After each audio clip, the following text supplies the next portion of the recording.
Good morning students. तो बच्चों, आज हम लोग जो है वो नीट का प्रीवियस ईयर का क्वेश्चन बैंक डिस्कशन करने जा रहे हैं। और इस चैप्टर को हम दो पार्ट में डिवाइड कर रहे हैं ना, यानी इसमें बहुत सारे क्वेश्चन पूछे गए हैं। तो आज हम लोग का केमिकल बॉन्डिंग का पहला लेक्चर होगा, है ना। तो चलिए हम लोग पहले क्वेश्चन से आज की क्लास को स्टार्ट करते हैं। तो यहाँ ध्यान दीजिए, हम लोग का पहला क्वेश्चन जो है वो आपका दिया गया है, which of the following does not possess a permanent dipole moment. यानी आपसे पूछा जा रहा इनमें से कौन कंपाउंड होगा जिसमें आपका परमानेंट डाइपोल मोमेंट नहीं होगा। तो यहां ध्यान दीजिए, आपका पहला कंपाउंड ही दे दिया गया है CH2।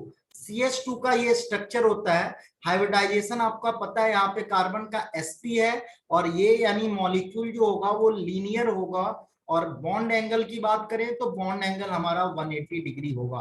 तो आप देख सकते हैं जो हमारा पोलैरिटी जो होगा वो हमारा दोनों एक दूसरे को कैंसिल कर देगा और नेट डाइपोल मोमेंट जो होगा वो हमारा नेट डाइपोल मोमेंट 0 होगा। यानी जो हमारा पहला ऑप्शन है इसमें आप देख सकते हैं हमारा कोई भी परमानेंट डाइपोल मोमेंट हमारा पॉसिबल नहीं होगा। क्लियर है। किसी भी मॉलिक्यूल, अगर हमारा ध्यान दो मॉलिक्यूल की बात करें तो आपको ध्यान रखना है मॉलिक्यूल का पोलैरिटी जो है, मॉलिक्यूल पोलर है या नॉन पोलर है, ये हम डिसाइड करते हैं म्यू से। और बॉन्ड का पोलैरिटी जो है, पोलैरिटी ऑफ बॉन्ड जो है वो हमारा डिसाइड होता है इलेक्ट्रोनिगेटिविटी डिफरेंस से। यानी इलेक्ट्रोनिगेटिविटी डिफरेंस जितना ज्यादा होगा बॉन्ड हमारा उतना पोलर होगा। बट मॉलिक्यूल का पोलर जो है, मॉलिक्यूल का पोलर और नॉन पोलर होना ये हमारा म्यू यानी डाइपोल मोमेंट पे डिपेंड करता है। इसके लिए आपको नेट डाइपोल मोमेंट निकालना होगा। तो नेट डाइपोल मोमेंट यहाँ पे कैंसिल हो जा रहा, क्योंकि जो हमारा पहला C से S के तरफ हमारा जो देख सकते हैं डाइपोल का डायरेक्शन है वही हमारा अपोजिट डायरेक्शन में सेम मैग्नीट्यूड का हमें डाइपोल मिल रहा। यानी नेट डाइपोल मोमेंट जो होगा वो हमारा 0 हो जाएगा। यानी हम कहेंगे हमारा मॉलिक्यूल में कोई भी परमानेंट डाइपोल मोमेंट प्रेजेंट नहीं है। तो चलिए हम लोग अब नेक्स्ट क्वेश्चन पे आते हैं। अगला क्वेश्चन देखेंगे। अगला क्वेश्चन दिया गया है, the table shown below gives the bond dissociation energy for single covalent bonds of carbon atom with element A, B, C and D. Which element has the smallest atom? यहां ध्यान दीजिए, atom हमारा जितना small होगा यानी हमारा size of atom जितना छोटा होगा, जितना स्मॉल होगा, आपका बॉन्ड डिसोसिएशन एनर्जी उतना ज्यादा होगा।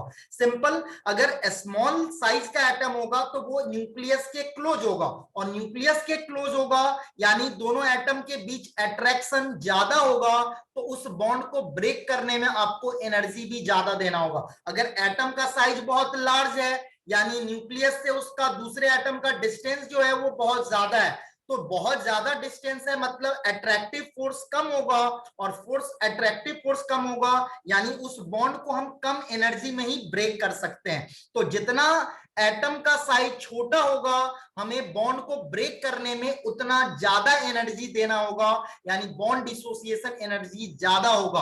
तो आप देख सकते हैं हमसे पूछा जा रहा कौन सा एटम हमारा स्मॉलेस्ट होगा, तो आप देख सकते हैं यहाँ पे 485 सबसे ज्यादा बॉन्ड डिसोसिएशन एनर्जी है, यानी उस केस में हमें एटम का साइज सबसे स्मॉलेस्ट मिलेगा। तो आप देख सकते हैं डी जो एटम है वो हमारा डी एटम का जो होगा वो साइज सबसे स्मॉलेस्ट होगा। क्लियर है। अब चलो आगे बढ़ते हैं, नेक्स्ट क्वेश्चन देखेंगे हम लोग। अगला क्वेश्चन हमें दिया गया है, strongest bond is in between. अब ध्यान दो, ये हमारा आयनिक बॉन्ड हमें पता है स्ट्रॉन्ग होता है। आयनिक बॉन्ड का स्ट्रेंथ जो है वो आयनिक बॉन्ड हमारा डिपेंड किस पे करेगा, जिसमें जितना ज्यादा आयनिक कैरेक्टर होगा बॉन्ड का स्ट्रेंथ उतना ज्यादा होगा। अब आपको फजांस रूल पता है, फजांस रूल क्या कहता है? फजांस रूल हमारा कहता है कि आपका केटायन का साइज जितना बड़ा होगा, एनायन का साइज जितना छोटा होगा, हमारा आयनिक कैरेक्टर उतना ज्यादा होगा। आयनिक कैरेक्टर जो होगा हमारा उतना ज्यादा होगा। तो आप देख सकते हैं फ्लोरीन फ्लोराइड आयन और Cl माइनस में बात करें तो F माइनस और Cl माइनस में किसका साइज छोटा है, F माइनस का साइज छोटा है। तो एनायन छोटा होना चाहिए और केटायन हमारा बड़ा होना चाहिए। तो आप देख सकते हैं केटायन हमारे पास Na प्लस प्रेजेंट है और सीजियम आयन प्रेजेंट है। सोडियम आयन से बड़ा साइज सीजियम आयन का होता है। तो केटायन में देखिए तो सबसे बड़ा केटायन सीजियम आयन है और सबसे बड़ा एनायन F माइनस है। तो सीजियम फ्लोराइड का आप देख सकते हैं आयनिक कैरेक्टर NaCl के कंपेयर में काफी ज्यादा होगा। तो आयनिक कैरेक्टर ज्यादा होगा तो ये बॉन्ड हमारा क्या होगा, स्ट्रॉन्गेस्ट बॉन्ड होगा as compare to NaCl। Clear है? ये फजांस रूल हमें ध्यान रखना है ना। पोलराइजेशन आपको पता है, केटायन जितना छोटा होगा एनायन जितना बड़ा होगा पोलराइजेशन उतना ज्यादा होगा, और पोलराइजेशन जितना ज्यादा होगा उतना ज्यादा कोवेलेंट कैरेक्टर होगा, यानी आयनिक कैरेक्टर हमारा कम होगा। सिमिलरली अगर हम केटायन का अगर हम चार्ज बढ़ाते जाएंगे है ना, तो चार्ज बढ़ाने के कारण भी आयनिक कैरेक्टर जो होगा हमारा वो हमारा डिक्रीज करता जाएगा। क्लियर है? चलिए अब हम लोग नेक्स्ट क्वेश्चन पे आते हैं। अगला क्वेश्चन देखेंगे, विच of the following bonds will be most polar. आपको अभी मैंने स्टार्टिंग में बताया कि पोलैरिटी ऑफ बॉन्ड यानी बॉन्ड का पोलैरिटी जो है वो हमारा डिपेंड किस पे करता है, पोलैरिटी ऑफ बॉन्ड हमारा डिपेंड करता है इलेक्ट्रोनेगेटिविटी डिफरेंस पे। तो इलेक्ट्रोनेगेटिविटी डिफरेंस पे डिपेंड करता है। अगर हम बात करें तो नाइट्रोजन का इलेक्ट्रोनेगेटिविटी लगभग 3 के आसपास होता है, क्लोरीन का इलेक्ट्रोनेगेटिविटी लगभग 3.15 के राउंड होता है, ऑक्सीजन का इलेक्ट्रोनेगेटिविटी लगभग 3.5 के राउंड होता है, फ्लोरीन का इलेक्ट्रोनेगेटिविटी ऑलमोस्ट 4 के राउंड होता है।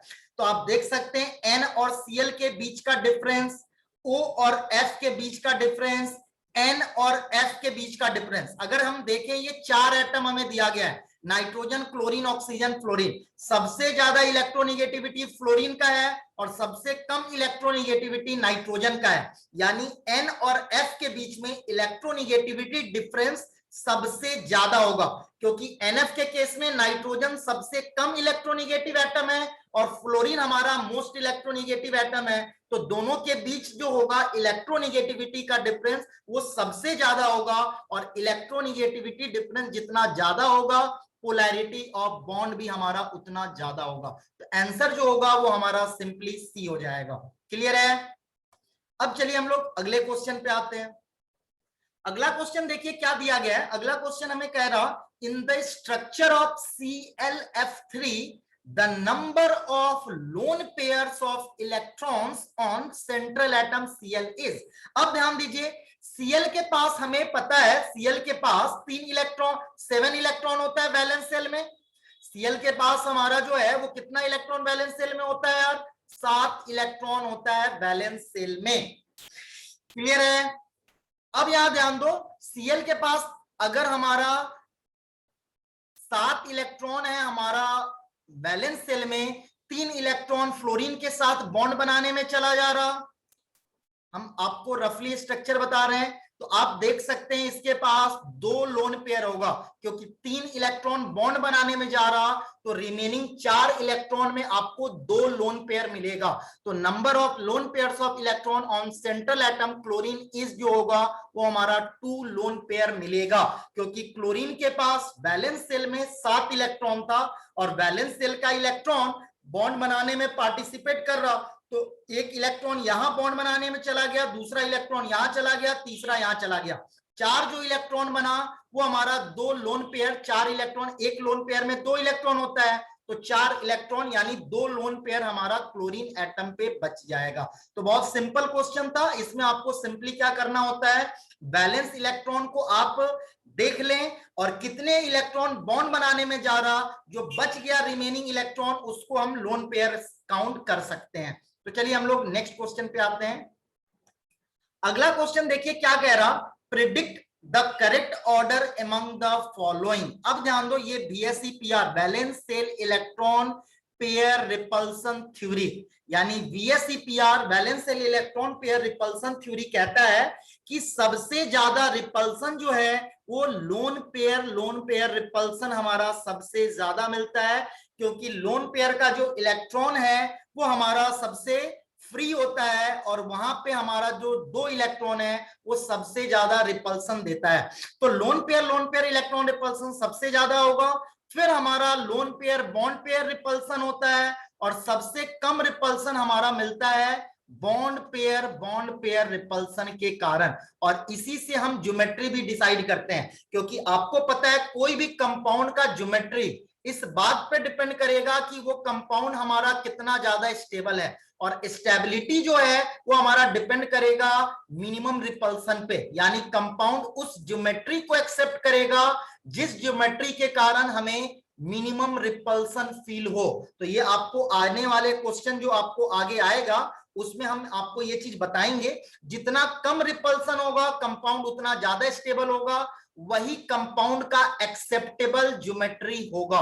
यानी वो ज्योमेट्री कोई भी कंपाउंड एक्सेप्टेबल होगा जिसमें उसका स्टेबिलिटी मैक्सिमम हो, और मैक्सिमम स्टेबिलिटी के लिए रिपल्सन हमारा मिनिमम होना चाहिए। तो यहां पे देखिए lone pair repulsion, bond pair नहीं, lone pair repulsion, lone pair bond pair repulsion. तो आप देख सकते हैं VSEPR थ्योरी जो हमें बताता है उसके अकॉर्डिंग सिंपली हम डायरेक्ट आंसर कह सकते हैं सी होगा। सबसे ज्यादा रिपल्सन हमें लोन पेयर और लोन पेयर के बीच रिपल्सन मिलेगा, फिर अगला रिपल्सन हमारा लोन पेयर बॉन्ड पेयर जो होगा वो लोन पेयर से कम रिपल्सन होगा, सबसे कम रिपल्सन हमारा बॉन्ड पेयर के कारण होगा। बॉन्ड पेयर लोन पेयर का मतलब क्या है, जैसे आप समझ सकते हैं, यहां ध्यान दीजिए। वाटर की बात करें तो वाटर का बैलेंस सेल में 6 इलेक्ट्रॉन होता है, 2 इलेक्ट्रॉन बॉन्ड बनाने में चल गया, रिमेनिंग 4 इलेक्ट्रॉन जो है वो आपका लोन पेयर के फॉर्म में हो गया, तो 2 लोन पेयर है। तो ये रिपल्सन जो लोन पेयर रिपल्सन है ये सबसे ज्यादा होगा। फिर हम लोन पेयर बॉन्ड पेयर की बात कर रहे हैं, तो यहाँ हाइड्रोजन का 1 इलेक्ट्रॉन है, यहाँ भी हाइड्रोजन का 1 इलेक्ट्रॉन है, तो ये जो रिपल्सन होगा इस रिपल्सन को नाम देंगे loan pair bond pair repulsion. और फिर आखिरी में आता है आपका बॉन्ड पेयर रिपल्सन। ये बॉन्ड जो बन चुका है उसके इलेक्ट्रॉन के बीच जो रिपल्सन होगा उसको हम कहेंगे बॉन्ड पेयर रिपल्सन। तो सबसे ज्यादा रिपल्सन लोन पेयर होगा, फिर हमारा loan pair bond pair repulsion होगा, और सबसे मिनिमम रिपल्सन हमें फील होगा बॉन्ड पेयर के बीच में। तो चलिए हम लोग अब अगले क्वेश्चन की तरफ बढ़ते हैं। अगला क्वेश्चन देखिए हमें क्या दिया गया है, कह रहा which of the following species contains 3 bond pairs and 1 lone pair around the central atom। अब ध्यान दो, सबसे पहले हमें कह रहा कौन सा स्पेसीज है जिसके पास 3 बॉन्ड पेयर और 1 लोन पेयर हो। लोन पेयर में खुद का इलेक्ट्रॉन होता है यार, और एक लोन पेयर में 2 इलेक्ट्रॉन होते हैं। बॉन्ड पेयर में आपको ध्यान दीजिए, बॉन्ड पेयर में हम 3 बॉन्ड पेयर में 3 इलेक्ट्रॉन एक एटम का इन्वॉल्व होगा, यानी जो भी सेंट्रल एटम जिसके पास 3 बॉन्ड पेयर और 1 लोन पेयर होगा उसके पास वैलेंस सेल में 5 इलेक्ट्रॉन वैलेंस इलेक्ट्रॉन होना चाहिए। तो वाटर में ऑक्सीजन की बात करें तो ऑक्सीजन के पास 6 इलेक्ट्रॉन है इन वैलेंस सेल। बोरॉन, यहां पे देखिए बी ऑप्शन में बोरॉन हमारा सेंट्रल एटम है, इसके पास 3 इलेक्ट्रॉन है वैलेंस सेल में। NH2 माइनस में नाइट्रोजन की बात करें तो यहां पे आप देख सकते हो इसके पास है क्या 3 bond pairs and 1 lone pairs around the central atom. इसके पास 5 इलेक्ट्रॉन है वैलेंस सेल में, और PCl3 के पास भी 5 इलेक्ट्रॉन है वैलेंस सेल में। तो यहाँ पे हमें चेक करना होगा, 2 5 वाले इलेक्ट्रॉन मिल गए, तो ऐसा भी हो सकता है एक में कि एक बॉन्ड पेयर हो और 2 हमारा लोन पेयर हो जाए, है ना। तो आपका कुछ भी हो सकता है, तो हमें चेक करना होगा। यहां ध्यान दो, सी में अगर हम स्ट्रक्चर देखें NH2 माइनस, यानी नाइट्रोजन पे माइनस है, नाइट्रोजन के पास 5 इलेक्ट्रॉन बैलेंस सेल में था, 1 इलेक्ट्रॉन इसने एक्सेप्ट कर लिया, तो अब इसके पास 6 इलेक्ट्रॉन हो गया बैलेंस सेल में। न्यूट्रल नाइट्रोजन एटम जो था उसके पास 5 इलेक्ट्रॉन था बैलेंस सेल में, लेकिन NH2 माइनस में नाइट्रोजन के पास 6 इलेक्ट्रॉन है बैलेंस सेल में, तो 2 उसने बॉन्ड बना लिया और बचा हुआ 4 इलेक्ट्रॉन लोन पेयर के फॉर्म में है। तो NH2 माइनस में हम देख सकते हैं 2 बॉन्ड पेयर है और 2 लोन पेयर है, यानी 2 और 4 6 इलेक्ट्रॉन है। तो ये आंसर नहीं होगा, आंसर जो होगा वो हमारा डी हो जाएगा। PCl3 में 5 इलेक्ट्रॉन वैलेंस सेल में आप देख सकते हैं, ये 3 बॉन्ड पेयर तीन बॉन्ड बना रहा और एक हमारा लोन पेयर है, यानी इसके पास तीन बॉन्ड पेयर है और एक लोन पेयर है। तो आंसर जो होगा वो हमारा सिंपली डी हो जाएगा। क्लियर है? ये आपको देखने का तरीका है। कभी भी किसी भी स्ट्रक्चर में पूछे कितना लोन पेयर कितना बॉन्ड पेयर है, तो आपको सबसे पहले वैलेंस सेल इलेक्ट्रॉन निकालना है, फिर हमें देखना है कितना वो बॉन्ड बनाने में इलेक्ट्रॉन इन्वॉल्व हो रहा, रिमेनिंग इलेक्ट्रॉन जो होगा वो हमारा लोन पेयर के फॉर्म में होगा। तो चलिए हम लोग अब नेक्स्ट क्वेश्चन की तरफ आते हैं। अगला क्वेश्चन देखिए, कह रहा विच of the following is not A correct statement, यानी हमें इनडायरेक्टली क्या पूछा जा रहा, कौन सा इनकरेक्ट यानी फॉल्स स्टेटमेंट है, गलत स्टेटमेंट को हमें बताना है। पहला ऑप्शन देखो क्या दे रहा, पहला ऑप्शन कह रहा multiple bonds are always shorter than corresponding single bond. बिल्कुल सही।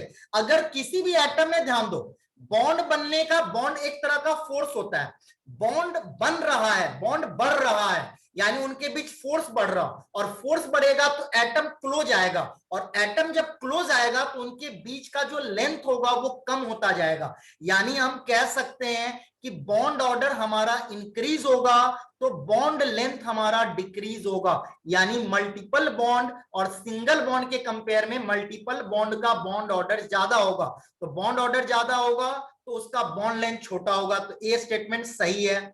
दूसरा, electron deficient molecules can act as Lewis acid. बिल्कुल सही है। आपको लुईस एसिड का डेफिनेशन पता है। लुईस एसिड क्या होता है? ये हमारा loan pair of electron acceptor होता है। ये electron loan pair of electron को एक्सेप्ट करता है। लोन पेयर ऑफ इलेक्ट्रॉन को एक्सेप्ट कौन करेगा? इलेक्ट्रॉन डेफिशिएंट स्पीशीज, जो जिसके पास इलेक्ट्रॉन की कमी होगी वही स्पीशीज इलेक्ट्रॉन का एक्सेप्ट करेगा, यानी बी ऑप्शन भी हमारा सही है। इलेक्ट्रॉन डेफिशिएंट मॉलिक्यूल्स हमारा लुईस एसिड की तरह एक्ट कर सकता है, क्योंकि इलेक्ट्रॉन डेफिशिएंट मॉलिक्यूल के पास इलेक्ट्रॉन की कमी होगी तो वो इलेक्ट्रॉन एक्सेप्ट करने का उसका नेचर होगा, और जो इलेक्ट्रॉन एक्सेप्टर होता है उसी को हम लुईस एसिड कहते हैं। C option, the canonical structure have no real existence. बिल्कुल सही है। ये आपको रेजोनेंस में बताया गया है ये सारा कॉन्सेप्ट।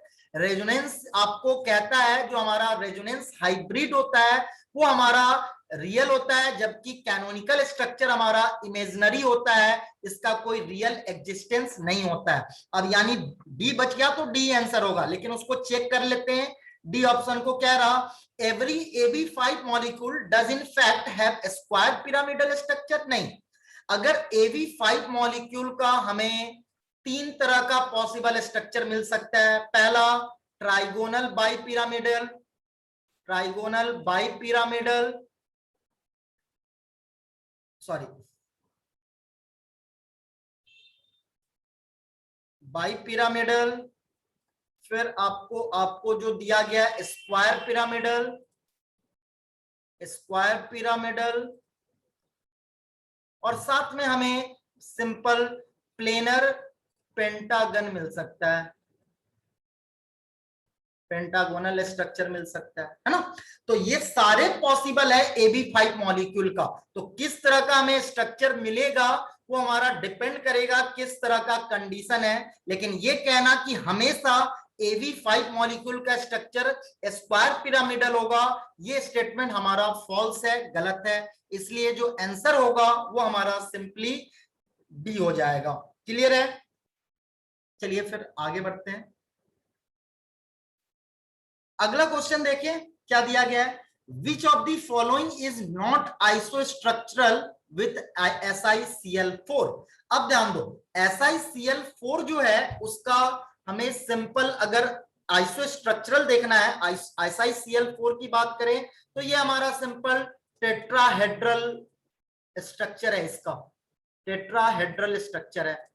अब आपको पूछा जा रहा कि ये किनमें से इसका स्ट्रक्चर टेट्राहेड्रल इन चार ऑप्शन में से किसका नहीं होगा। कह रहा is not iso structural with SiCl4। Iso का मतलब सेम स्ट्रक्चर, आइसो मतलब सेम, स्ट्रक्चर मतलब स्ट्रक्चर। इनमें से कौन सा मॉलिक्यूल है जिसका स्ट्रक्चर SiCl4 का सेम नहीं होगा? तो ए को देखते हैं, NH4+। तो यहां देख सकते हैं ये भी हमारा कैसा स्ट्रक्चर है, टेट्राहेड्रल है, तो ये हमारा आंसर नहीं होगा, सिंपल। बी ऑप्शन की बात करें तो बी ऑप्शन में देखें SCl4, ये आंसर होगा हमारा। ये हमारा देख सकते हैं SCl4 के पास आपका इसके वैलेंस सेल में 6 इलेक्ट्रॉन है, 4 बॉन्ड बना रहा, तो इसके पास 4 बॉन्ड पेयर है और एक हमारा लोन पेयर है। तो एक लोन पेयर और 4 बॉन्ड पेयर है, जबकि SiCl4 के पास 4 हमारा बॉन्ड पेयर है, यानी 4 सिग्मा बॉन्ड है, 4 सिग्मा बॉन्ड है और 0 लोन पेयर है। NH4 प्लस के पास भी 4 सिग्मा बॉन्ड है और 0 लोन पेयर है। SCl4 के पास 4 सिग्मा बॉन्ड है और एक लोन पेयर है, तो ये आंसर नहीं होगा, 4 सिग्मा बॉन्ड और एक लोन पेयर। सी में बात करें SO4 2-, इसका भी स्ट्रक्चर आप देख सकते हैं, इसके पास 4 सिग्मा बॉन्ड है और 0 लोन पेयर है। डी ऑप्शन में देखें PO4 3-, इसके पास भी हम देख सकते हैं 4 सिग्मा बॉन्ड है और 0 लोन पेयर है। यानी ऐसा कुछ अगर हम देखें सिंपली PO O-, O-, तो यहां देख सकते हैं SO4 2- की बात करें तो यहां भी देखिए SO4 2- का आप इस तरह से समझ सकते हैं, इसके पास 4 सिग्मा बॉन्ड है और 0 लोन पेयर है। तो SiCl4 के पास 4 सिग्मा 0 लोन पेयर था, इसके पास भी 4 सिग्मा 0 लोन पेयर, इसके पास भी 4 सिग्मा 0 लोन पेयर, इसके पास भी 4 सिग्मा 0 लोन पेयर। बी में देखें तो 4 सिग्मा और एक लोन पेयर है, यानी बी का स्ट्रक्चर जो होगा वो हमारा सिंपली SiCl4 के इक्वल नहीं होगा। क्लियर है? ये हमारा सिंपली स्क्वायर पिरामिडल हो जाएगा यार। चलो आगे बढ़ते हैं।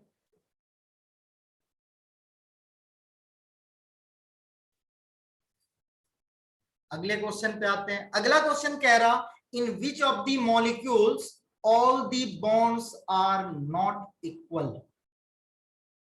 अब देखो यहां पे ध्यान दो, NF3 में बात करें, इसमें हमारा सिंपली सारा बॉन्ड इक्वल है। बी में अगर देखें तो ध्यान दो,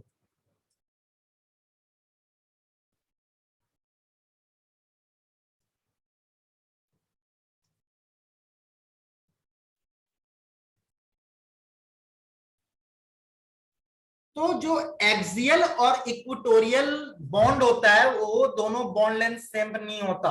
एक्सियल बॉन्ड लेंथ जो है वो हमारा क्या होता है, लॉन्गर होता है as compare to equatorial bond length. तो यहाँ पे ClF3 में आप देख सकते हैं सारा का सारा बॉन्ड इक्वल नहीं है, क्योंकि एक्सियल का बॉन्ड लेंथ अलग होगा, इक्वेटोरियल का बॉन्ड लेंथ अलग होगा। BF3 में देखें तो BF3 में भी आप देख सकते हैं सारा जो बॉन्ड होगा बॉन्ड लेंथ वो हमारा सेम होगा।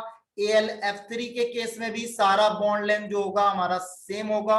बी के केस में क्यों नहीं होगा, क्योंकि बी के केस में क्लोरीन और फ्लोरीन के बीच में 2 तरह के बॉन्ड बन रहे हैं, एक एक्सियल और दूसरा इक्वेटोरियल। आपको पता है एक्सियल बॉन्ड हमारा लंबा होता है as compare to equatorial bond, यानी एक्सियल और इक्वेटोरियल 2 अलग तरह के बॉन्ड बन रहे हैं जिनका बॉन्ड लेंथ सेम नहीं होगा।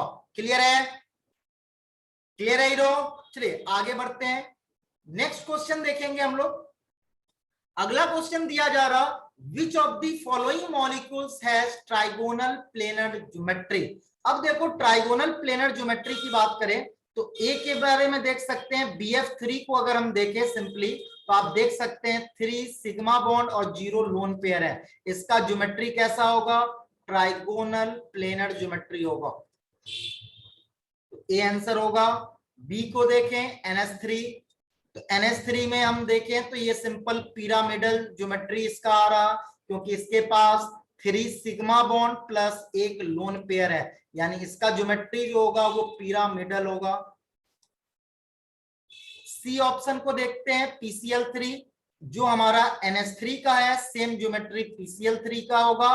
फास्फोरस के पास वैलेंस सेल में 5 इलेक्ट्रॉन होता है, 3 बॉन्ड बना रहा और एक लोन पेयर है, तो यहां भी देख सकते हैं 3 सिग्मा प्लस 1 लोन पेयर है, इसका भी ज्योमेट्री कैसा होगा, पिरामिडल होगा।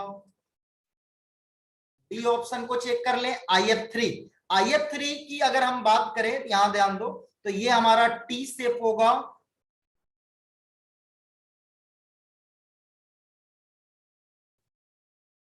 ये टी शेप हमारा स्ट्रक्चर है इसका, और इसका यहां ध्यान दें, ये हमारा इसके पास 3 सिग्मा प्लस 2 लोन पेयर है।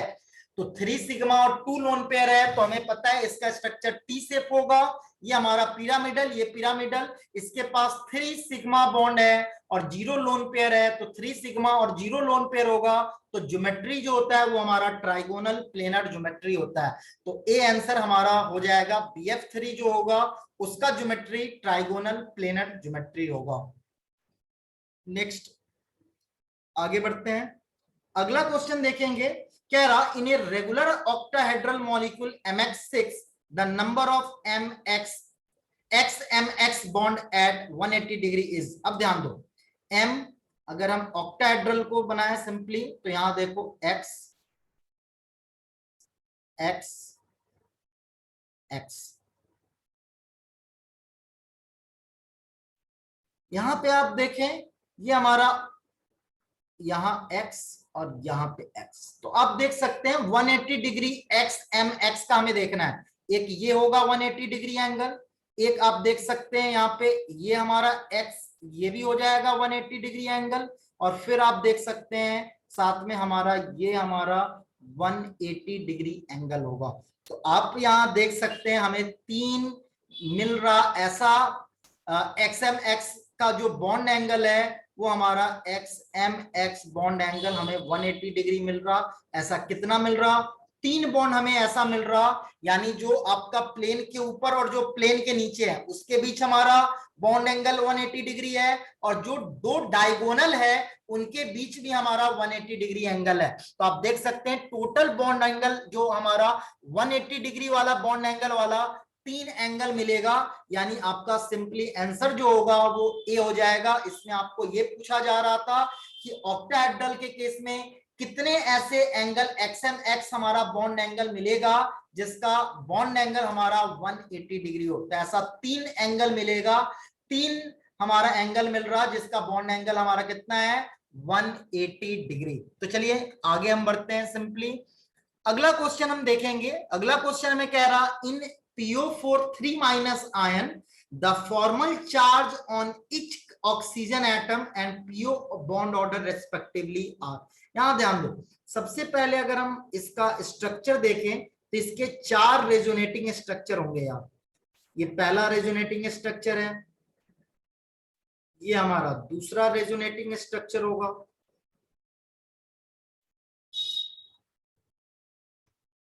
ये हमारा तीसरा रेजोनेटिंग स्ट्रक्चर होगा,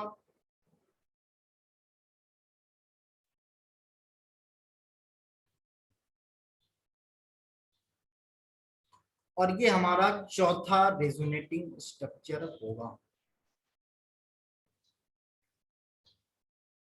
अब चलो ये चारों के चारों रेजोनेटिंग स्ट्रक्चर आप देख सकते हैं इक्विवेलेंट रेजोनेटिंग स्ट्रक्चर है, यानी चारों का कंट्रीब्यूशन जो है वो सेम होगा। अब आपसे कहा जा रहा formal charge on each oxygen atom, तो formal charge on each oxygen atom की बात करें तो यहां देखो हम किसी भी एक ऑक्सीजन को पकड़ लेते हैं, तो ये ऑक्सीजन पे टोटल 3 माइनस चार्ज आया है, कितने स्ट्रक्चर में 4 स्ट्रक्चर में, क्योंकि चारों स्ट्रक्चर इक्विवेलेंट है। तो हम देख सकते हैं टोटल चार्ज ऊपर वाले ऑक्सीजन एटम पे -3 आया है, कितने स्ट्रक्चर में 4 स्ट्रक्चर में। तो एक स्ट्रक्चर में एक ऑक्सीजन एटम पे चार्ज कितना होगा -0.75, ये हमारा ऑक्सीजन एटम पे चार्ज होगा। अगर हम पीओ बॉन्ड ऑर्डर की बात करें तो पीओ बॉन्ड ऑर्डर देखो, किसी भी एक हम ऊपर वाले का बॉन्ड निकाल लेते हैं, तो यहां देखो डबल बॉन्ड है, यहां पे एक है, यहां पे एक है, यहां पे एक है, यानी टोटल बॉन्ड कितना है पीओ का 5, कितने स्ट्रक्चर में 4 स्ट्रक्चर में। तो बॉन्ड ऑर्डर पीओ का कितना हो जाएगा 1.25, यानी बॉन्ड ऑर्डर जो हम बात करें वो हमारा 1.25 आ रहा, और जो ऑक्सीजन एटम पे हम फॉर्मल चार्ज की बात करें वो हमारा -0.75 आ रहा, यानी आंसर जो होगा वो हमारा सिंपली ए हो जाएगा। ये चारों के चारों रेजोनेटिंग स्ट्रक्चर जो है वो हमारा इक्विवेलेंट रेजोनेटिंग स्ट्रक्चर है, यानी चारों का कंट्रीब्यूशन जो होगा वो हमारा सिंपली सेम होगा। क्लियर है? किसी भी अगर हम यहां पे ध्यान दो, अगर मान लो आपको ऐसे ही दिया जाए CO3 2- में, हम सिंपली ले लें CO3 2- की बात करें तो CO3 2- के 3 रेजोनेटिंग स्ट्रक्चर होंगे। एक ये हो गया, एक आपका कुछ ऐसा होगा, है ना, ये दूसरा हो गया, एक तीसरा होगा।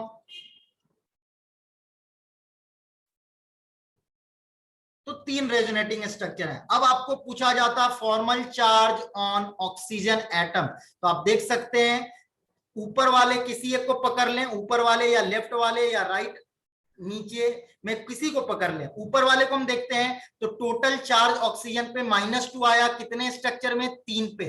तो आप देख सकते हैं इस पे फॉर्मल चार्ज 0.667 है, क्योंकि तीनों का तीनों इक्विवेलेंट स्ट्रक्चर है। अगर हम बात करें CO बॉन्ड ऑर्डर का, तो यहां ध्यान दो, 1 2 2 4 बॉन्ड बना कार्बन ऑक्सीजन के बीच में, कितने स्ट्रक्चर में, 3 स्ट्रक्चर में। तो आप देख सकते हैं बॉन्ड ऑर्डर 1.33 हो जाएगा। तो किसी भी इक्विवेलेंट रेजोनेटिंग स्ट्रक्चर में फॉर्मल चार्ज या बॉन्ड ऑर्डर निकालने का ये आपका सेम तरीका होगा, इससे आप डायरेक्ट निकाल सकते हैं। क्लियर है? चलिए फिर हम लोग अगले क्वेश्चन की तरफ बढ़ते हैं। अगला क्वेश्चन पढ़ेंगे, कह रहा in BrF3 molecule the lone pairs occupy equatorial position to minimise lone pair repulsion. यहां ध्यान दो, अगर हम बात करें ब्रोमीन के पास, तो ब्रोमीन के पास 7 इलेक्ट्रॉन होते हैं, है ना। तो ब्रोमीन के पास 7 इलेक्ट्रॉन है, 3 इलेक्ट्रॉन फ्लोरीन के साथ सिंगल बॉन्ड बनाने में चला गया। दो जो लोन पेयर होता है वो हमारा इक्वेटोरियल पोजीशन पे होता है, यानी ये हमारा सेम प्लेन में है, लोन पेयर और आपका एक फ्लोरीन एटम ये सेम प्लेन में है। और ये जो दो ऊपर दिख रहे हैं, एक प्लेन के ऊपर है, एक प्लेन के नीचे है, तो ये टी शेप दिख रहा है। यहाँ इक्वेटोरियल पोजीशन पे लोन पेयर को क्यों रखा गया है, क्योंकि ये लोन पेयर रिपल्सन जो है वो हमारा मिनिमाइज हो सके। मिनिमाइज करने के लिए लोन पेयर रिपल्सन को मिनिमाइज करने के लिए इसको हम इक्वेटोरियल पोजीशन पे रखते हैं। तो हमारा सिंपली आंसर जो होगा वो हमारा हो जाएगा लोन पेयर रिपल्सन।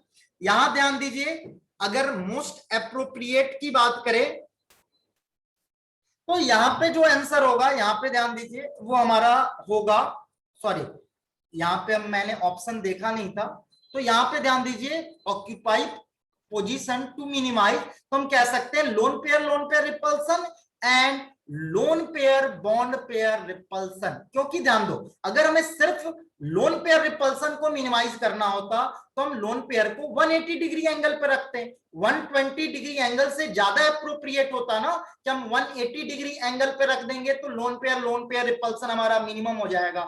लेकिन इक्वेटोरियल पोजीशन पे रखने का सिंपल मतलब यह हुआ कि हमारा लोन पेयर और बॉन्ड पेयर रिपल्सन दोनों का दोनों हम देख सकते हैं हमारा जो होगा वो हमारा मिनिमम होगा। क्लियर है? चलिए फिर हम लोग नेक्स्ट क्वेश्चन पे आते हैं। क्योंकि ध्यान दो, एक चीज हमेशा याद रखना है यार, किसी भी कंपाउंड का ज्योमेट्री इसी बात पे डिपेंड करता है कि वो मॉलिक्यूल हमारा मैक्सिमम स्टेबल रहे। और मॉलिक्यूल हमारा मैक्सिमम स्टेबल कब रहेगा, जब आपका रिपल्सन हमारा मिनिमम होगा। यानी किसी भी कंपाउंड का अगर हमें स्टेबिलिटी बढ़ाना है तो आपको रिपल्सन को मिनिमाइज करना होगा। इसीलिए हम लोग सबसे पहला प्रायोरिटी देंगे लोन पेयर रिपल्सन का, फिर प्रायोरिटी देंगे loan pair bond pair repulsion का। अब यहां पे देखिए, the covalent bond character follows the period order. अब ध्यान दो, आपको पता है अगर हम सिंपली देखें तो केटायन, अगर हम केटायन की बात करें तो केटायन का चार्ज बढ़ेगा तो आपका सिंपली कोवेलेंट कैरेक्टर जो होगा वो हमारा बढ़ता जाएगा। तो आप देख सकते हैं CCl4 में कार्बन का ऑक्सीडेशन स्टेट +4 है, बोरॉन पे +3 है, बेरिलियम का +2 है, Li का +1 है। तो सबसे ज्यादा बॉन्ड और सॉरी कोवेलेंट कैरेक्टर जो होगा वो हमारा CCl4 का होगा, फिर हमारा कोवेलेंट कैरेक्टर होगा BCl3 का, फिर होगा हमारा BCl2 का, और फिर होगा हमारा LiCl का। और एक सिंपली हमें ध्यान दें, अगर हमने एनायन को फिक्स कर रखा है तो जब भी हम लेफ्ट से राइट एक पीरियड में जाएंगे तो कोवेलेंट कैरेक्टर जो होगा वो हमारा इंक्रीज होगा। क्यों? क्योंकि जैसे हम लेफ्ट से राइट जाएंगे केटायन का आपका चार्ज जो है वो बढ़ता जाएगा, और जैसे जैसे चार्ज बढ़ेगा हमारा कोवेलेंट नेचर बढ़ेगा। या दूसरा तरीका हम इस तरह से भी देख सकते हैं कि जैसे जैसे हम लेफ्ट से राइट जाते हैं इलेक्ट्रोनिगेटिविटी बढ़ता है, और इलेक्ट्रोनिगेटिविटी बढ़ेगा तो कार्बन और क्लोरीन के बीच का इलेक्ट्रोनिगेटिविटी डिफरेंस कम होगा, और इलेक्ट्रोनिगेटिविटी डिफरेंस जितना कम होगा उतना कोवेलेंट नेचर ज्यादा होगा। यहां ध्यान दो, electronegativity difference directly proportional to होता है आयनिक कैरेक्टर, और इनवर्सली प्रोपोर्शनल टू होता है कोवेलेंट कैरेक्टर। यानी इलेक्ट्रोनिगेटिविटी डिफरेंस जितना कम होगा कोवेलेंट कैरेक्टर उतना ज्यादा होगा, इलेक्ट्रोनिगेटिविटी डिफरेंस जितना ज्यादा होगा आयनिक कैरेक्टर उतना ज्यादा होगा। क्लियर है? ये सारा चीज आपको फजांस रूल में बताया गया है। चलिए हम लोग अब नेक्स्ट क्वेश्चन पे आते हैं। अगला क्वेश्चन देखिए क्या दे रहा। अगला क्वेश्चन दे रहा, which of one of the following formula does not correctly represent the bonding capacities of the two atoms involve.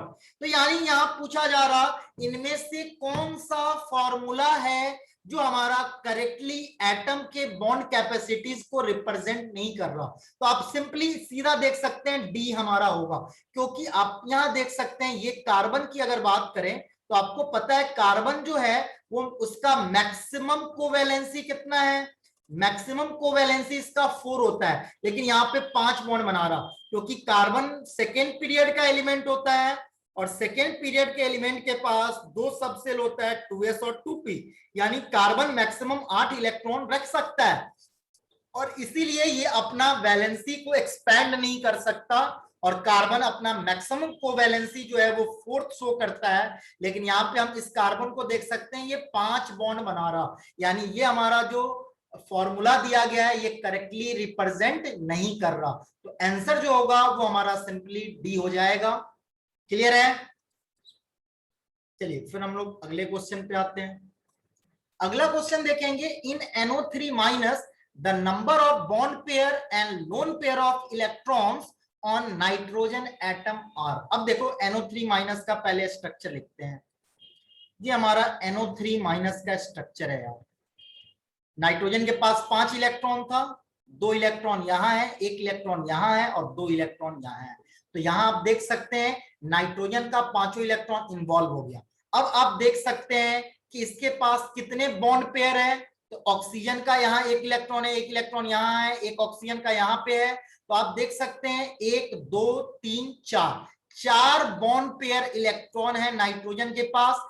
5 का 5वां इलेक्ट्रॉन बॉन्डिंग में पार्टिसिपेट कर लिया तो कोई इलेक्ट्रॉन बचा नहीं है, इसलिए इसके पास लोन पेयर 0 होगा। यानी हम देख सकते हैं NO3 माइनस स्ट्रक्चर में नाइट्रोजन के पास 4 बॉन्ड पेयर है और 0 लोन पेयर है, यानी सिंपली आंसर जो होगा वो हमारा क्या हो जाएगा, डी हो जाएगा, क्योंकि डी में आपको बता रहा कि बॉन्ड पेयर 4 होगा, लोन पेयर 0 होगा। कैसे हमने लिखा, सिंपल, NO3 माइनस है, NO3 माइनस में आपको पता है नाइट्रोजन एक ऑक्सीजन के साथ डबल बॉन्ड बनाता है, दूसरे ऑक्सीजन के साथ सिंगल बॉन्ड बनाता है और एक तीसरे ऑक्सीजन के साथ कोऑर्डिनेट बॉन्ड बनाता है। तो हम देख सकते हैं नाइट्रोजन के पास 4 बॉन्ड पेयर और 1 लोन पेयर है, तो आंसर सिंपली हमारा डी हो जाएगा।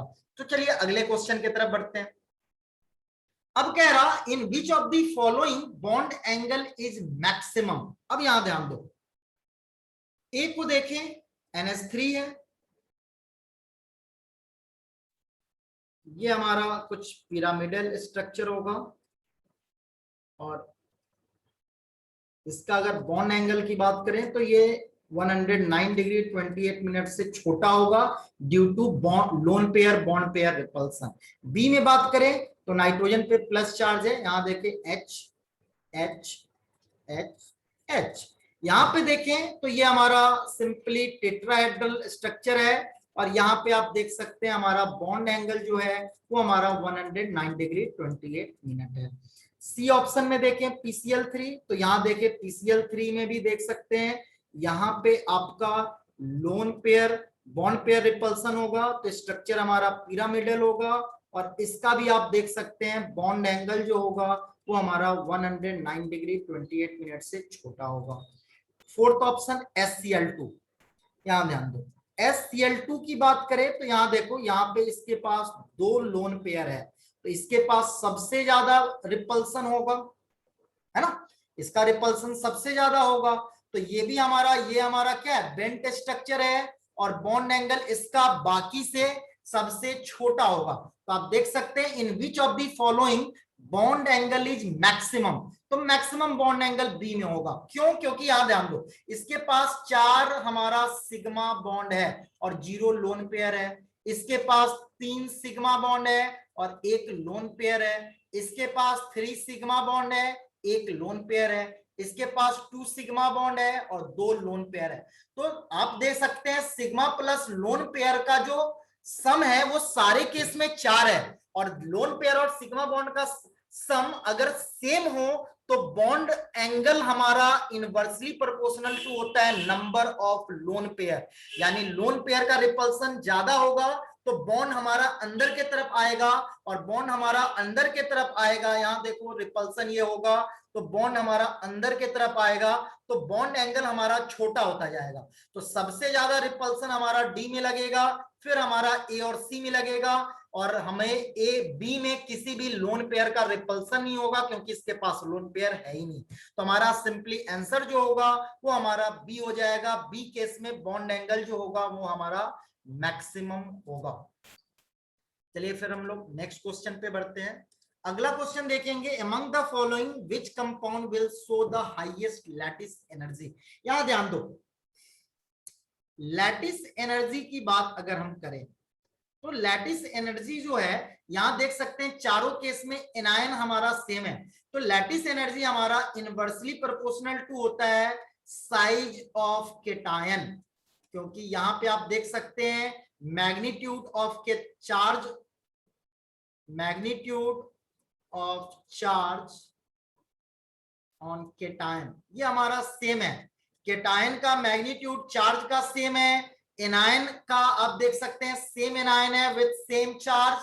तो हमारा कुल मिलाकर लैटिस एनर्जी डिपेंड करेगा केटायन के साइज पे, क्योंकि साइज बड़ा होगा तो अट्रैक्शन कम होगा, अट्रैक्शन कम होगा तो लैटिस एनर्जी का वैल्यू कम होगा। तो आप देख सकते हैं सबसे छोटा साइज सोडियम का है, तो सोडियम का सबसे छोटा साइज है तो उसका लैटिस एनर्जी सबसे ज्यादा होगा, यानी लैटिस एनर्जी हमसे पूछा जा रहा किसमें ज्यादा होगा, तो हम सिंपली बोलेंगे NaF में लैटिस एनर्जी का वैल्यू सबसे ज्यादा होगा। क्लियर है?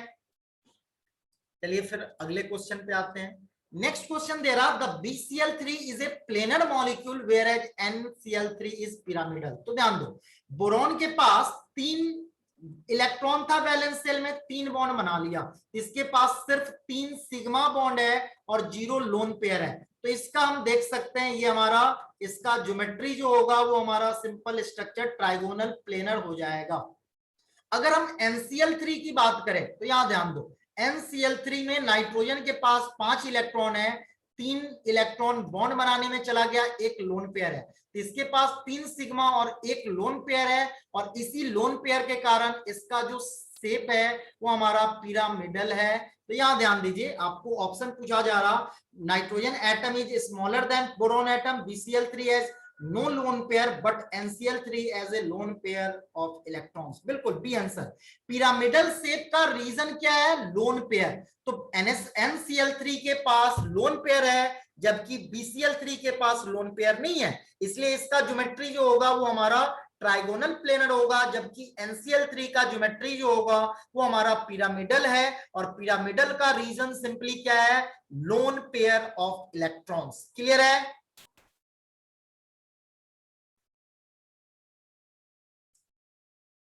अगले क्वेश्चन पे आते हैं।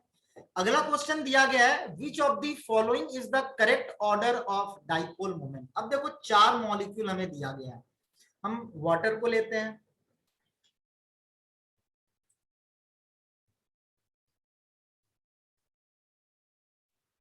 अब देखो वाटर की बारे में देखें तो इस बॉन्ड का डाइपोल मोमेंट इस डायरेक्शन में है, यहां भी इस डायरेक्शन में है, और लोन पेयर के कारण भी डाइपोल मोमेंट ऊपर की तरफ होगा।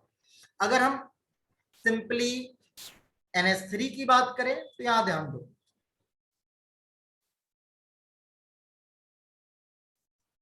यहाँ NH3 का स्ट्रक्चर है, लोन पेयर के कारण ऊपर है। यहाँ पे नाइट्रोजन हाइड्रोजन में नाइट्रोजन का इलेक्ट्रोनिगेटिविटी ज्यादा है, तो नाइट्रोजन की तरफ डाइपोल का डायरेक्शन होगा। तो यहाँ भी देख सकते हैं दोनों केस में डायरेक्शन हमारा ऊपर की तरफ है। अब हम आते हैं नेक्स्ट NF3 की बात करते हैं। NF3 में अगर देखें तो यहाँ देख सकते हैं नाइट्रोजन और फ्लोरीन में फ्लोरीन का इलेक्ट्रोनिगेटिविटी ज्यादा है, तो डाइपोल का डायरेक्शन नाइट्रोजन से फ्लोरीन की तरफ होगा, बट लोन पेयर का आपका डायरेक्शन ऊपर की तरफ होगा। फिर हम अगर बात करें BF3 का, तो BF3 आप देख सकते हैं ये हमारा डाइपोल मोमेंट सेम मैग्नीट्यूड का है और आपका सेम मैग्नीट्यूड का है, और आप देख सकते हैं बॉन्ड एंगल 120 डिग्री है, तो इसका आप निकालेंगे तो नेट डाइपोल मोमेंट 0 आएगा। तो सबसे कम डाइपोल मोमेंट तो BF3 का होगा यहाँ। ये तो हमें इससे पता चल गया कि हमारा आंसर बी या सी में से होगा।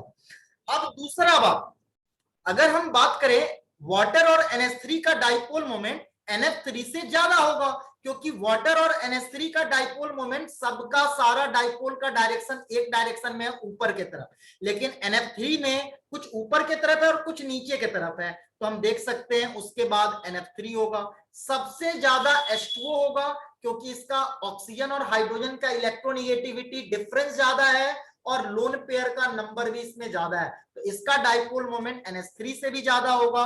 तो आंसर जो होगा वो हमारा सिंपली बी हो जाएगा।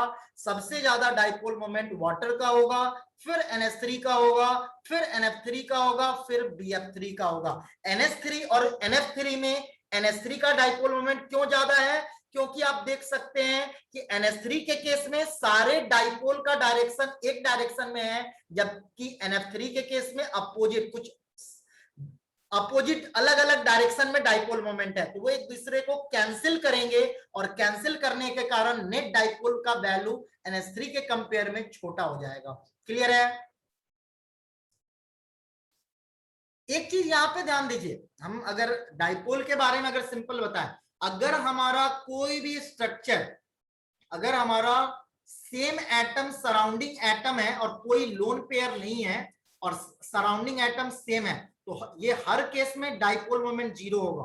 अगर हम कोई भी ले लें PCl5, फास्फोरस के पास 5 बॉन्ड था, पांचों का पांचों क्लोरीन बना लिया, तो यहां पे ध्यान दीजिए इस केस में आप देख सकते हैं नेट डाइपोल मोमेंट 0 होगा, है ना। तो किसी भी केस में अगर हम बात करें तो अगर सराउंडिंग एटम हमारा सेम हो और आपका लोन पेयर 0 हो, तो उस केस में डाइपोल मोमेंट नेट जो होगा वो हमेशा 0 होगा। अब चलिए आगे बढ़ते हैं। The correct order of increasing bond angle in the following try atomic species is. अब यहां पे ध्यान दीजिए, जब हम NO2 माइनस की बात कर रहे हैं, यहां पे ध्यान दीजिए, सॉरी,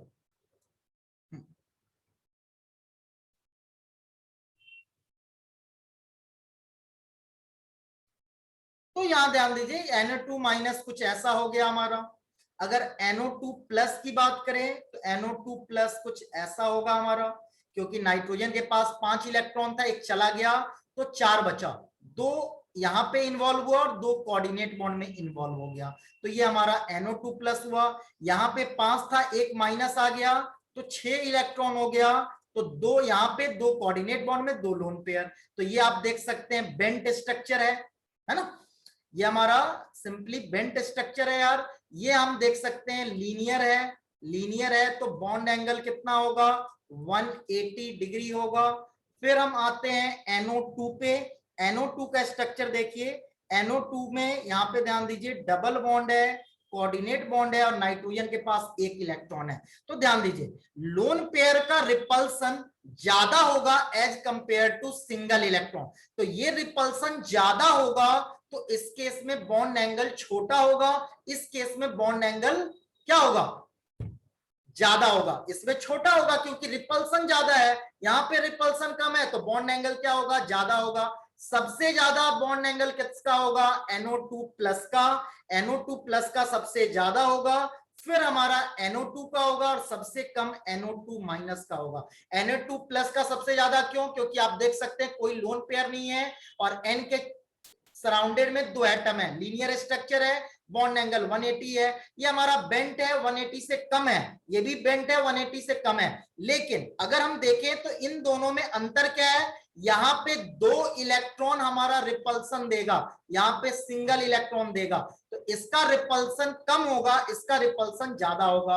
और लोन पेयर अगर बॉन्ड पेयर रिपल्सन के कारण बॉन्ड एंगल छोटा होता है, तो यहाँ रिपल्सन ज्यादा है तो इसका बॉन्ड एंगल सबसे छोटा होगा, NO2 का बॉन्ड एंगल ज्यादा होगा as compare to NO2 minus. चलिए हम लोग अब नेक्स्ट क्वेश्चन पे आते हैं। अगला क्वेश्चन देखेंगे, यहाँ पे कह रहा in compound X all the bond angles are exactly 109 degree 28 minute. याद ध्यान दो, एग्जैक्टली बॉन्ड एंगल हमारा 109 डिग्री 28 मिनट हो, इसके लिए ये जरूरी है कि सराउंडेड एटम हमारा सेम हो। यानी अगर किसी भी एटम की बात करें, अगर उसमें 0 लोन पेयर है और हमारा सराउंडेड एटम सेम है, यानी टेट्राहेड्रल ज्योमेट्री है और 0 लोन पेयर है और सराउंडेड एटम सेम है, तो bond angle exactly 109 degree 28 minute होगा। अब ए में देखिए क्लोरोमीथेन यानी CH3Cl, यहाँ पे देखिए कार्बन के सराउंडेड में 2 डिफरेंट टाइप्स ऑफ एटम है, हाइड्रोजन और क्लोरीन, तो इसका bond angle exactly 109 degree 28 minute नहीं होगा। कार्बन टेट्राक्लोराइड, यहाँ पे देख सकते हैं कार्बन के चारों तरफ 4 सिग्मा बॉन्ड है, यहाँ पे देख सकते हैं 4 सिग्मा 0 लोन पेयर, यहाँ पे आपका 4 सिग्मा है 0 लोन पेयर। लेकिन ये हमारा आंसर होगा क्योंकि सराउंडेड एटम सेम टाइप का है, डिफरेंट टाइप का नहीं है। आइडोफॉर्म की बात करें CHI3, यहां भी देख सकते हैं 4 सिग्मा 0 लोन पेयर है, सारा ऑप्शन यही दिया गया है। लेकिन क्लोरोफॉर्म CHCl3, यहां भी 4 सिग्मा 0 लोन पेयर है, तो सारा का सारा आपका ज्योमेट्री सेम है। लेकिन एग्जैक्टली बॉन्ड एंगल बी में 109 डिग्री 28 मिनट होगा, क्योंकि सराउंडेड एटम सेम है, तो हर तरह से वो सेम रिपल्सन फील करेंगे, यानी एटम किसी भी डायरेक्शन में बेंट या किसी भी डायरेक्शन में मूव नहीं होगा। तो जो हमारा एग्जैक्ट ज्योमेट्री होता है 109 डिग्री 28 मिनट, यानी टेट्राहेड्रल के टुवर्ड्स एग्जैक्टली पॉइंटेड होगा क्लोरीन एटम, क्योंकि आपका रिपल्सन चारों तरफ से सेम है। क्योंकि सराउंडेड एटम जब सेम होगा तो हर तरफ से रिपल्सन सेम होगा, तो एटम एग्जैक्टली टेट्राहेड्रल स्ट्रक्चर को फॉलो करेगा, यानी हर बॉन्ड एंगल एग्जैक्टली हमारा 109 डिग्री 28 मिनट होगा। क्लियर है? चलिए हम लोग अब अगले क्वेश्चन की तरफ बढ़ते हैं। नेक्स्ट क्वेश्चन देखिए क्या दिया गया है, the species having bond angles of 120 degree is. अब कह रहा कौन से स्पेसीज का बॉन्ड एंगल 120 डिग्री होगा। तो देखिए ClF3 की बात करते हैं। ClF3 आपको पता है बेंट स्ट्रक्चर होगा यार, इसके पास 7 इलेक्ट्रॉन था, यहाँ पे इक्वेटोरियल पोजीशन पे 2 लोन पेयर है। बी में देखें NCl3 का, तो ये हमारा पिरामिडल शेप होगा, तो आप देख सकते हैं पिरामिडल शेप है, तो यहाँ पे बॉन्ड एंगल 109 डिग्री 28 मिनट से कम होगा। इस केस में आप देख सकते हैं एक बॉन्ड एंगल 90 डिग्री है, और अगर हम इस FClF की बात करें तो 180 डिग्री होगा, कहीं भी 120 डिग्री नहीं दिख रहा। BCl3 की बात करें तो बोरॉन के पास वैलेंस शेल में 3 इलेक्ट्रॉन था, तीनों का तीनों बॉन्ड बना लिया, तो ये हमारा ट्राइगोनल प्लेनर ज्योमेट्री है, जहां पे आप देख सकते हैं बॉन्ड एंगल जो होगा वो हमारा 120 डिग्री होगा, यानी आंसर जो होगा वो हमारा सिंपली सी हो जाएगा। डी में आप देख सकते हैं यहाँ पे फिर से NCl3 की तरह PS3 में भी ये हमारा पिरामिडल शेप होगा, और पिरामिडल में आपको पता है इसका बॉन्ड एंगल 109 डिग्री 28 मिनट से कम होगा, क्योंकि यहाँ पे हमें lone pair bond pair repulsion मिल रहा, और इस रिपल्सन के कारण बॉन्ड अंदर की तरफ जाएगा तो बॉन्ड एंगल को कम करेगा। क्लियर है? तो आंसर हमारा सिंपली क्या हो जाएगा यार, सी हो जाएगा। चलिए अब हम लोग नेक्स्ट क्वेश्चन पे आते हैं। अगला क्वेश्चन दे रहा the correct order of CO bond length among CO CO3 2 minus CO2 is. अब ध्यान दो, अगर हम CO की बात करें तो आपको MO2 मॉलिक्यूलर ऑर्बिटल थ्योरी या इसके स्ट्रक्चर जो भी आप देखना चाहे वो देख सकते हैं। यहाँ पे आपका बॉन्ड ऑर्डर जो है कार्बन ऑक्सीजन का वो 3 होता है यार, कार्बन ऑक्सीजन का, सॉरी यहाँ पे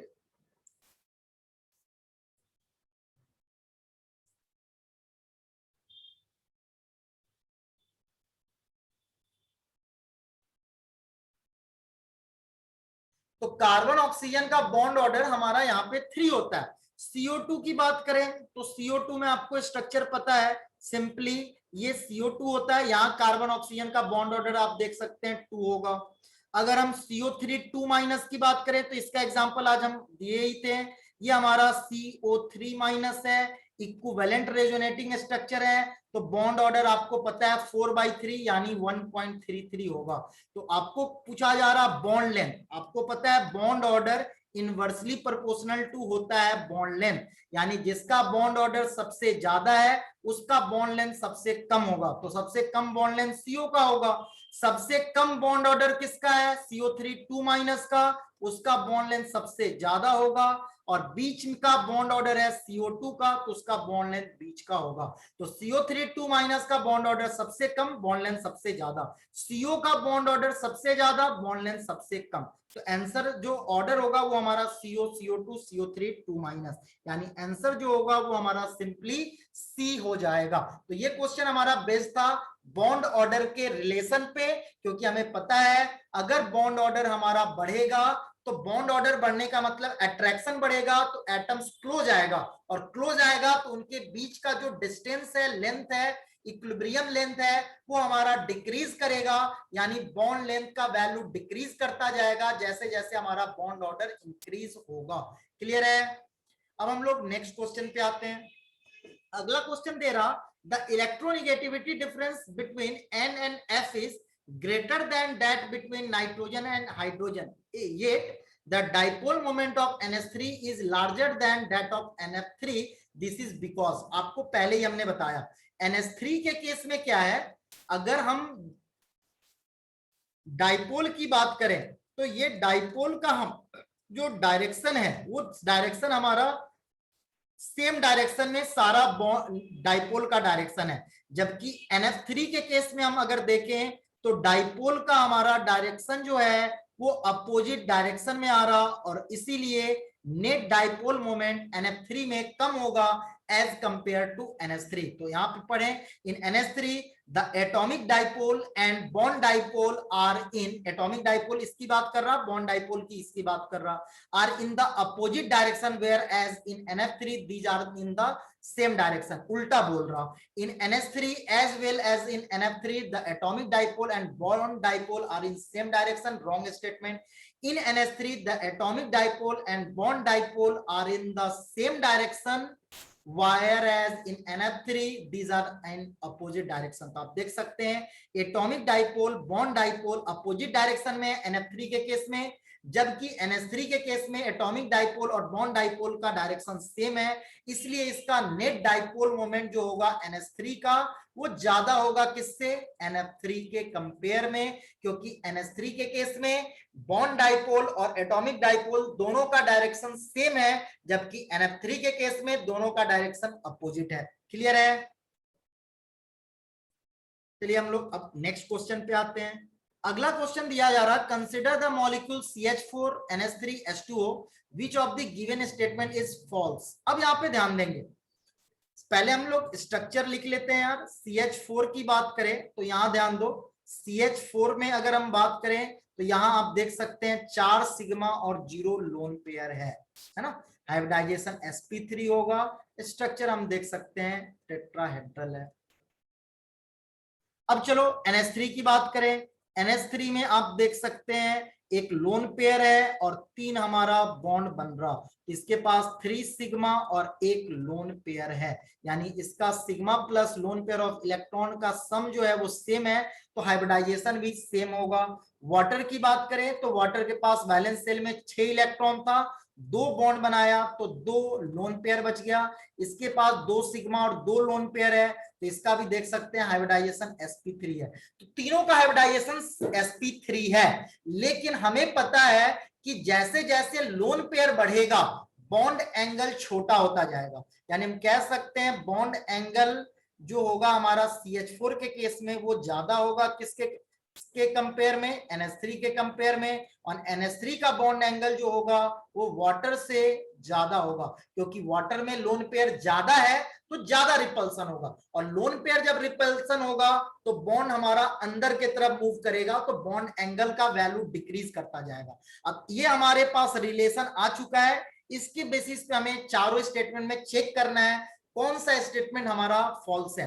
तो क्या रहा, the HOH bond angle in H2O is smaller then the HNH bond angle in NH3। बिल्कुल सही, वाटर का बॉन्ड एंगल जो OH का बॉन्ड एंगल है वो NH3 में HNH का बॉन्ड एंगल है उससे छोटा है, बिल्कुल छोटा है, तो ये स्टेटमेंट सही है, तो ये आंसर नहीं होगा। The HCH bond angle in CH4 is larger than the HNH bond angle in NH3, ये भी हमारा सही स्टेटमेंट है, तो ये भी आंसर नहीं होगा। क्या रहा, bond angle in CH4, the NH3 bond angle in NH3 and the bond angle in H2O all are greater than 90 degree. अब ध्यान दो, sp3 हाइब्रिडाइजेशन के केस में बॉन्ड एंगल होता है 109 डिग्री 28 मिनट। अब रिपल्सन के कारण बॉन्ड एंगल कम होता है, लेकिन इतना कम नहीं होगा कि वो 90 से छोटा हो जाए, तो इन दोनों केस में बॉन्ड एंगल 90 से बड़ा होगा, लेकिन इससे जो sp3 हाइब्रिडाइजेशन का बॉन्ड एंगल है उससे छोटा हो जाएगा लोन पेयर या loan pair bond pair repulsion के कारण। तो ये भी स्टेटमेंट सही है, आंसर ये नहीं होगा। आगे कह रहा, the HOH bond angle in H2O is larger than the SCH bond angle in CH4। गलत, CH4 का ज्यादा होगा वाटर से, वाटर का CH4 से ज्यादा नहीं होगा, तो ये स्टेटमेंट हमारा गलत है, यानी सिंपली आंसर जो होगा वो हमारा डी हो जाएगा। क्लियर है, लोन पेयर रिपल्सन के कारण, loan pair bond pair repulsion के कारण बॉन्ड एंगल डिक्रीज होता है, क्योंकि जब भी लोन पेयर रिपल्सन होगा तो बॉन्ड को अंदर की तरफ पुश करेगा, जिसके कारण वो अंदर आएगा, तो बॉन्ड एंगल हमारा डिक्रीज करता जाएगा। चलिए हम लोग अब नेक्स्ट क्वेश्चन पे आते हैं। अगला क्वेश्चन देखेंगे क्या दिया गया है, the correct order in which the O bond length increases in the following. अब O बॉन्ड ऑर्डर कह रहा, पहले तो O3 को देखते हैं यार, ये हमारा O3 का स्ट्रक्चर है। अगर हम यहाँ पे देखें तो यहाँ पे आप देख सकते हो बॉन्ड ऑर्डर जो है O का, वो हमारा बॉन्ड ऑर्डर जो है वो हमारा इसका सिंपली 2 से छोटा है, 1 से बड़ा है। H2O2 का स्ट्रक्चर की बात करें तो यहाँ पे H2O2 का स्ट्रक्चर आप देख सकते हैं, इस केस में हमारा O का बॉन्ड ऑर्डर जो है वो 1 है। अगर हम O2 की बात करें तो O2 का structure O double bond O होता है, बॉन्ड ऑर्डर हमारा 2 है। तो आप देख सकते हैं बॉन्ड ऑर्डर का जो ऑर्डर है, बॉन्ड ऑर्डर वाला जो ऑर्डर है वो हम देख सकते हैं, सबसे कम जो होगा वो H2O2 का होगा, फिर हमारा किसका होगा, O3 का होगा, और सबसे ज्यादा O2 का होगा। ये बॉन्ड ऑर्डर है, बॉन्ड ऑर्डर हमने ऑक्सीजन का बॉन्ड ऑर्डर लिखा ऑर्डर। अब आगे कह रहा हमें बॉन्ड लेंथ का ऑर्डर बताना है, तो बॉन्ड लेंथ का ऑर्डर उल्टा हो जाएगा, क्योंकि bond order inversely proportional to bond length, तो O2 का बॉन्ड लेंथ सबसे छोटा होगा, फिर O3, और सबसे ज्यादा बॉन्ड लेंथ H2O2 का होगा। तो ऑक्सीजन का बॉन्ड लेंथ सबसे ज्यादा H2O2 में होगा, क्योंकि ऑक्सीजन के बीच बॉन्ड ऑर्डर सबसे कम H2O2 में है, तो बॉन्ड लेंथ सबसे ज्यादा होगा। O2 में ऑक्सीजन के बीच बॉन्ड ऑर्डर सबसे ज्यादा है, तो बॉन्ड ऑर्डर सबसे ज्यादा है तो बॉन्ड लेंथ सबसे छोटा होगा। O3 का बॉन्ड ऑर्डर H2O2 के कंपेयर में ज्यादा है, O2 के कंपेयर में छोटा है, तो बॉन्ड लेंथ H2O2 से छोटा और O2 से बड़ा होगा, यानी आंसर हमारा सिंपली जो होगा वो हमारा डी हो जाएगा। क्लियर है, चलिए अब नेक्स्ट क्वेश्चन पे आते हैं। अगला क्वेश्चन कह रहा विच of the following molecules has the maximum dipole moment. अब मैक्सिमम डाइपोल मोमेंट हमें बताना है किसमें है। आपको बताया गया अगर हमारा सराउंडिंग एटम सेम हो और एक भी लोन पेयर ना हो तो उस केस में डाइपोल मोमेंट हमारा 0 होता है। तो यहां देख सकते हैं कार्बन का सराउंडिंग एटम सेम है और कोई भी लोन पेयर नहीं है, तो डाइपोल मोमेंट 0 होगा। CH4 की बात करें तो CH4 में भी आप देख सकते हो लोन पेयर नहीं है, इस, है ना, और आपका सराउंडिंग एटम सेम है तो इसका भी डाइपोल मोमेंट 0 होगा। सी की बात करें NH3, NH3 में आप यहां देख सकते हो एक लोन पेयर है, डाइपोल मोमेंट 0 नहीं होगा। NF3 की बात करें तो यहां भी लोन पेयर है, डाइपोल मोमेंट 0 नहीं होगा। तो अब डाइपोल मोमेंट 0 नहीं होगा तो कितना होगा और किसका ज्यादा होगा वो हम ऑलरेडी डिस्कस कर चुके हैं।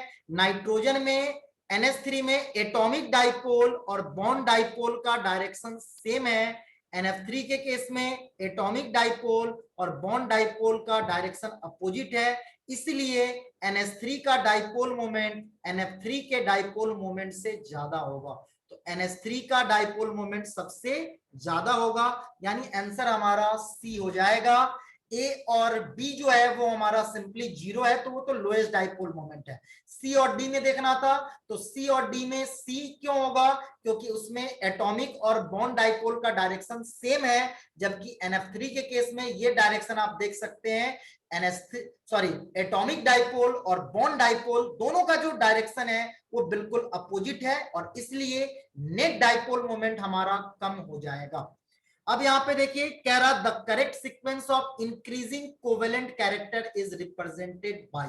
तो यहां ध्यान दो, हमने पहले भी बताया अगर हमारा केटायन का साइज छोटा होगा और चार्ज बढ़ेगा तो यानी लेफ्ट से राइट जाएंगे तो यहाँ पे हमारा क्या होगा, कोवेलेंट कैरेक्टर बढ़ेगा। तो यहाँ देखो लिथियम है, बेरिलियम है, सोडियम है, तो यहाँ देखो हम जैसे ऊपर के तरफ जाते हैं तो केटायन का साइज जो है वो डिक्रीज होता है यार, और लेफ्ट से राइट भी जाते हैं तब भी साइज हमारा क्या होता है, डिक्रीज होता है। तो सबसे छोटा साइज बेरिलियम का है, सबसे बड़ा साइज सोडियम का है, सबसे ज्यादा चार्ज बेरिलियम का है, यानी लेफ्ट से राइट जा रहा है, कोवेलेंट कैरेक्टर बढ़ेगा। तो आप देख सकते हैं सबसे ज्यादा कोवेलेंट कैरेक्टर BeCl2 का होगा, फिर हमारा LiCl का होगा, और सबसे कम कोवेलेंट कैरेक्टर हमें मिलेगा NaCl में। तो the correct sequence of increasing covalent character, सबसे ज्यादा कोवेलेंट कैरेक्टर BeCl2 में आप देख सकते हैं, सबसे छोटा साइज केटायन में बेरिलियम के केस में है और इसलिए इसका कोवेलेंट कैरेक्टर सबसे ज्यादा होगा, और साइज भी इस पे चार्ज भी देख सकते हैं +2 है। तो चार्ज जितना ज्यादा बढ़ेगा आपका कोवेलेंट नेचर भी बढ़ता जाएगा, और यहाँ पे दोनों में +1 है, लेकिन लिथियम का साइज छोटा है, सोडियम का साइज बड़ा है, इसलिए इसका कोवेलेंट नेचर कम होगा, लिथियम का कोवेलेंट नेचर ज्यादा होगा। तो आंसर आप देख सकते हैं कौन हो जाएगा, सी हो जाएगा, BeCl2 LiCl फिर NaCl। क्लियर है? ये हमने फजांस रूल ऑलरेडी बता चुके हैं हम लोग, जैसे जैसे केटायन का साइज जितना बड़ा होगा आयनिक कैरेक्टर उतना ज्यादा होगा, और केटायन का साइज जितना छोटा होगा कोवेलेंट कैरेक्टर उतना ज्यादा होगा। केटायन पे चार्ज जितना कम होगा आयनिक कैरेक्टर उतना ज्यादा होगा, केटायन पे चार्ज जो होगा वो जितना ज्यादा होगा कोवेलेंट नेचर उतना ज्यादा होगा। क्लियर है?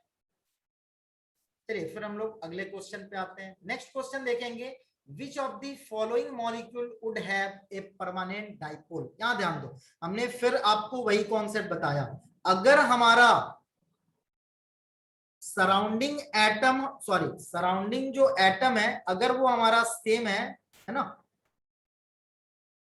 सॉरी हाँ, अब देखो सराउंडिंग एटम अगर सेम है और लोन पेयर नहीं है तो डाइपोल मोमेंट आपका हमेशा 0 होगा। तो यहां देखो सिलिकॉन के पास 4 वैलेंस शेल में इलेक्ट्रॉन था, चारों बॉन्ड बना लिया, सराउंडेड एटम सेम है तो डाइपोल मोमेंट 0 होगा बी के केस में। अब यहां ध्यान दो, सल्फर के पास वैलेंस शेल में आपका देख सकते हैं क्या होगा, हाँ सल्फर के वैलेंस शेल में आपका पास 6 इलेक्ट्रॉन है ना, तो 6 इलेक्ट्रॉन है, 4 बॉन्ड बना रहा, एक लोन पेयर है, तो यहां आप देख सकते हो कि इसका डाइपोल मोमेंट 0 नहीं होगा, ज्यादा कम हम अभी देखते हैं। अब XeF4 की बात करें तो इसका अगर देखें तो जेनॉन, इसका स्ट्रक्चर कुछ ऐसा होता है यार, F F F, है ना, और ये हमारा लोन पेयर होगा।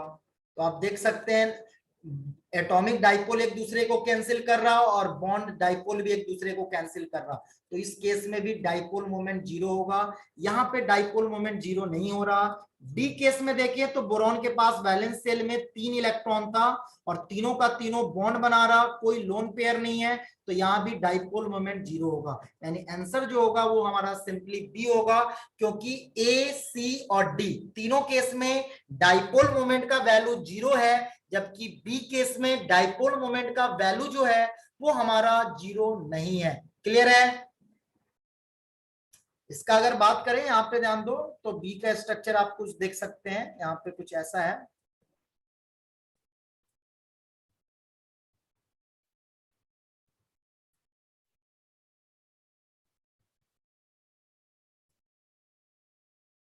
ये एक दूसरे को कैंसिल कर रहा, लेकिन ये एक दूसरे को कैंसिल नहीं कर रहा, तो यहाँ पे डाइपोल मोमेंट का वैल्यू जीरो नहीं है। तो डाइपोल मोमेंट का वैल्यू जीरो नहीं है, बाकी केस में डाइपोल मोमेंट का वैल्यू जीरो है, तो हमारा कह रहा किसमें परमानेंट डाइपोल होगा, तो बी केस में हमारा परमानेंट डाइपोल मोमेंट होगा। सॉरी, ये लास्ट क्वेश्चन है हमारा, इसको देखते हैं। अब देखिए कह रहा H2O is dipolar whereas BeF2 is not, it is because, अब ध्यान दो, BeF2 बेरिलियम के पास वैलेंस शेल में 2 इलेक्ट्रॉन है और दोनों का दोनों बॉन्ड बनाया, तो ये हमारा लीनियर sp हाइब्रिडाइजेशन हुआ, शेप हमारा लीनियर है, बॉन्ड एंगल 180 डिग्री है, तो ये दोनों डाइपोल एक दूसरे को कैंसिल कर दे रहा, तो नेट डाइपोल हमारा जीरो हो गया। लेकिन ये हमने BeF2 की बात की, अगर H2O की बात हम करें तो H2O के केस में ध्यान दो, ऑक्सीजन के पास लोन पेयर होने के कारण ये स्ट्रक्चर इसका बेंट हो जा रहा, तो बेंट स्ट्रक्चर के कारण और लोन पेयर के कारण आप देख सकते हैं इसका डाइपोल मोमेंट जो होगा वो हमारा जीरो नहीं होगा, इसलिए ये हमारा डाइपोलर होगा, जबकि BeF2 डाइपोलर नहीं होगा। तो देखो अब रीजन क्या दे रहा, the electronegativity of F is greater than that of O, नहीं, इसका रीजन स्ट्रक्चर है। अगर ऐसा स्ट्रक्चर होता कि इसके डाइपोल मोमेंट एक दूसरे को कैंसिल कर देते तो वाटर भी हमारा डाइपोल मोमेंट जीरो हो जाता, अगर कैंसिल करता डाइपोल एक दूसरे को। H2O इन्वॉल्व्स हाइड्रोजन बॉन्डिंग, नहीं, H2O इज लीनियर, नहीं, डी आंसर होगा। H2O is angular and BeF2 is linear, क्योंकि डाइपोल, नेट डाइपोल हमारा जीरो होगा या नॉन जीरो होगा, ये हमारा डिपेंड किस पे कर रहा है यार, ये हमारा डिपेंड कर रहा है स्ट्रक्चर पे। तो स्ट्रक्चर हमारा किस तरह का है उसके अकॉर्डिंग हम डाइपोल मोमेंट निकालेंगे, और डाइपोल मोमेंट अगर नेट वैल्यू डाइपोल का सम जो है वेक्टर सम अगर जीरो आ रहा, तो इसका मतलब उस मॉलिक्यूल हमारा नॉन पोलर होगा, और अगर जीरो नहीं आ रहा मतलब मॉलिक्यूल हमारा पोलर होगा।